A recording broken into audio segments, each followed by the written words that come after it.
안녕하세요. 아시아 무한스쿨 아무스 강의 고대 문자 산책 두 번째 시간을 시작하겠습니다. 일반적으로 고대 문자라고 하면 쐐기 문자, 상형 문자, 그리고 한자 이 세 가지를 지칭한다고 지난 시간에 이야기를 했었습니다. 그리고 가장 오래된 문자는 기원전 3300년 전 메소포타미아 지역에서 사용된 쐐기 문자라고 살펴봤었고요. 그 뒤를 이어서 기원전 3000년경에 이집트에서 사용되었던 상형 문자에 대해서도 대략적으로 살펴봤습니다. 자, 그러면 오늘은 그 나머지 한 가지 한자에 대해서 살펴보겠습니다. 우선 한자의 역사를 보자면 어떤 사람들은 지금으로부터 최소한 3300년 전부터 사용되었다라고 이야기를 하고 있고요. 또 어떤 사람은 지금으로부터 기원전 6800년 전부터 사용되었다라고 이야기를 합니다. 왜 이 두 가지 역사적으로 차이가 있는지 천천히 한번 살펴보기로 하겠습니다. 우리가 사용하는 한글은 여러분들이 모두 알다시피 세종대왕께서 1443년에 창제를 했고 1446년에 반포를 하였습니다. 반포하였다는 것은 세상에 널리 알리고 사용을 시작하였다라는 말이죠.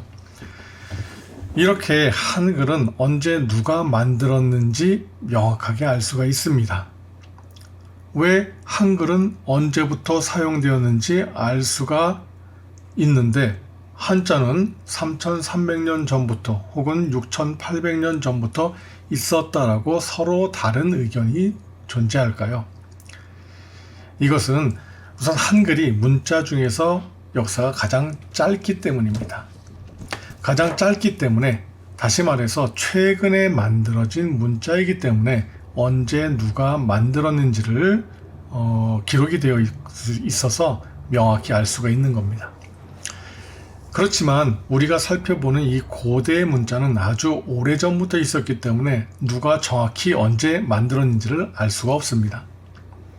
다만 한자의 역사가 두 가지로 나누는 이유는 최초의 한자로 삼는 그 기준이 무엇이냐에 따라서 역사가 달라지는 것입니다. 먼저 6800년 전부터 한자가 시작되었다라고 하는 사람들은 바로 한자의 시작이 도문에서 시작되었다라고 주장을 합니다. 또 다른 의견 3300년 전부터 한자가 시작되었다라고 하는 사람들은 갑골문을 기준으로 갑골문을 최초의 한자로 보기 때문입니다. 그러면 무엇이 도문이고 무엇이 갑골문인지 한번 간단하게 살펴보겠습니다.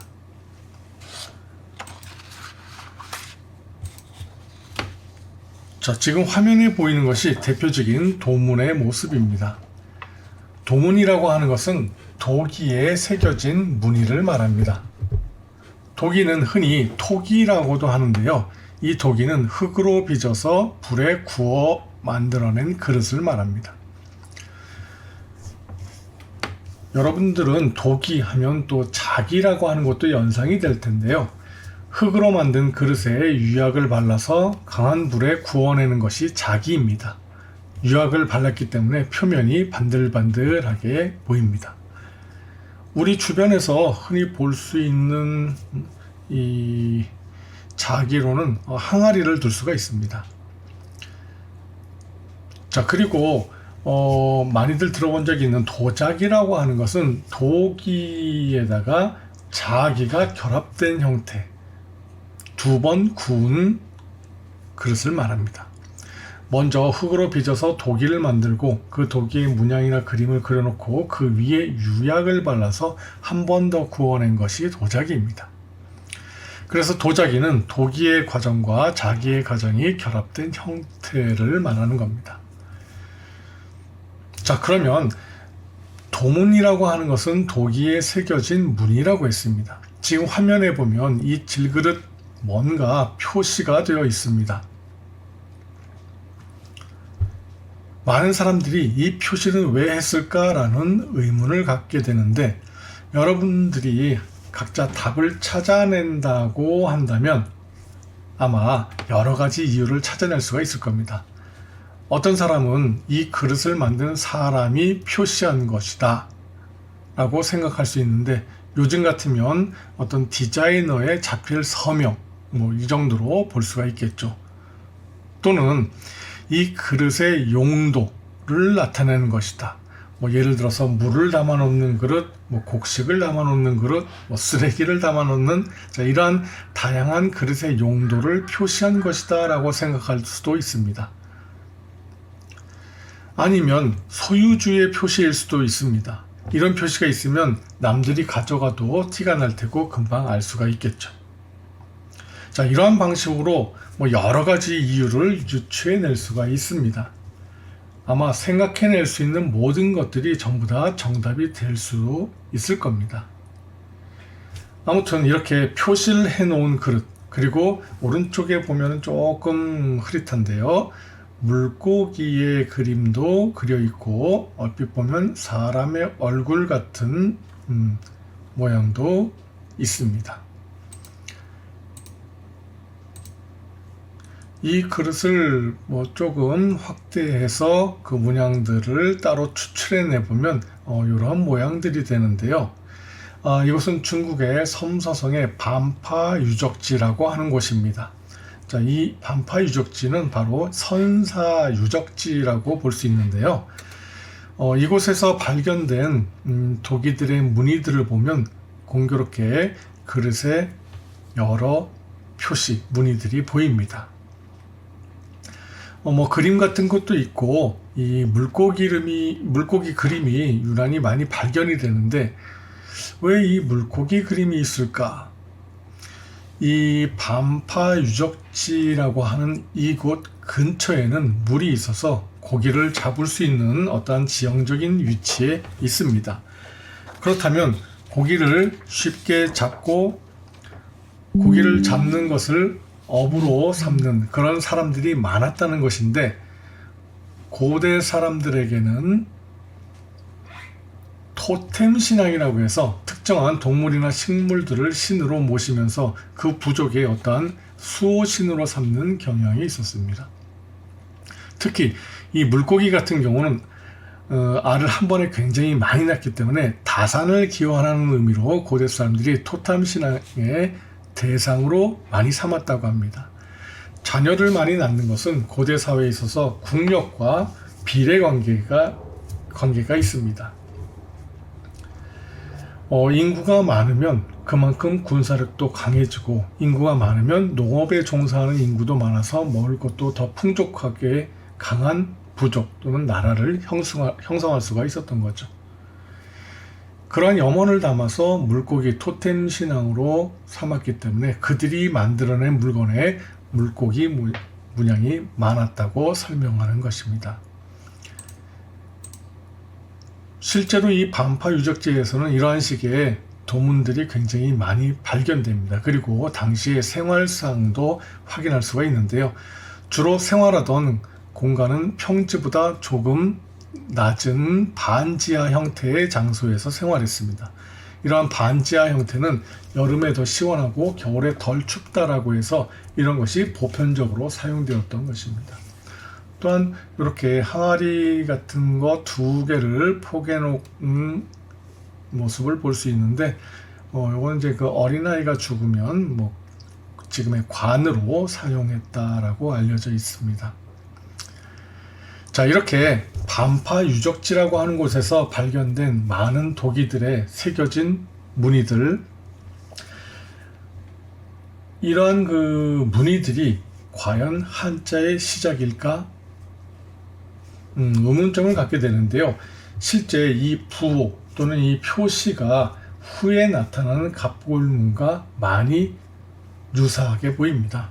그래서 도문이 한자의 시작이라고 주장하는 사람들은 이 부호의 연속성에 의해서 당시에 사용되었던 문자라고 주장을 하는 겁니다. 실제로 이 섬서성 서안 반파 유적지에서 발견된 도문들입니다. 이 도문은 가장 오래된 앙소 문화권에서 시대의 것으로 이 도문을 현대과학 탄소 14에 의해서 측정을 해보니까 대략 4700년에서 4200년, 지금으로부터 약 6800년 전에 사용되었던 것으로 밝혀졌습니다. 자, 그리고 이곳에서 발견된 도문은 모두 22종류가 되는데, 이러한 모양들이 후에 나타나는 갑골문과 똑같거나 굉장히 유사하기 때문에 문자로 봐야 된다라고 주장을 하는 겁니다. 자, 그런데 문자라고 하는 것은 앞서 이야기했던 것처럼 어떠한 형태가 있고 발음이 있고 소리, 그리고 그 뜻을 지녀야 된다고 했습니다. 그렇다면 이 반파 지역에서 발견된 이 도문은 형체는 있지만 무슨 뜻인지 지금 알 수가 없습니다. 그래서 많은 사람들이 6800년 전부터 시작되었다라고 하는 주장은 물론 주장은 있지만 과연 증명해낼 수가 있나? 라고 많은 사람들이 의문을 갖게 됩니다. 다시 말해서 마음속으로는 충분히 그럴 만한 개연성이 있겠구나 라고 할지라도 명확하게 시작된 최초의 문자다라고 단정지어서 규정하기에는 부족합니다. 그래서 일반적으로 후에 발견되는 갑골문과의 자형의 유사성을 인해서 문자로 볼 수 있는 여지는 있겠지만 그래도 단정적으로 증명해낼 수는 없다라고 정리를 하는 것이 타당하다고 볼 수가 있겠습니다. 자, 그러면 갑골문부터 최초의 문자라고 보는 사람들이 있는데 갑골문은 무엇이냐? 이 화면에 보이는 것이 갑골문의 모습입니다. 중국 역사 속 고대 국가는 하나라, 상나라, 주나라의 순서입니다. 하나라가 멸망하고 상나라가 시작됩니다. 사마천이라는 사람이 지은 사기라는 책에 이 상나라에 대한 언급이 있는데 그 언급 이외에는 상나라를 증명해낼 수 있는 구체적인 사실이 있질 않아서 이전에는 전설 속에 등장하는 나라로 인식을 했습니다. 그런데 1899년 우연히 땅속에서 거북이 껍질 또는 짐승의 뼈 등에 뭔가가 새겨져 있는 것을 발견하게 됩니다. 그래서 이것이 무엇이냐, 그리고 새겨져 있는 것이 과연 무엇을 의미하는 것인가 봤더니 새겨져 있는 다양한 것들이 지금 사용하고 있는 한자의 원형적인 모습, 다시 말해서 초창기의 한자라고 하는 것을 알게 되었고 한 글자 한 글자 고석을 하다 보니까 문장 전체가 해석이 됐습니다. 그래서 실제로 이 갑골문이 만들어졌던 시기는 상나라였었다라는 것을 밝히게 되고 상나라에서 사용되었던 문자라고 하는 것을 증명하게 됩니다. 일반적으로 상나라 왕실은 상나라 때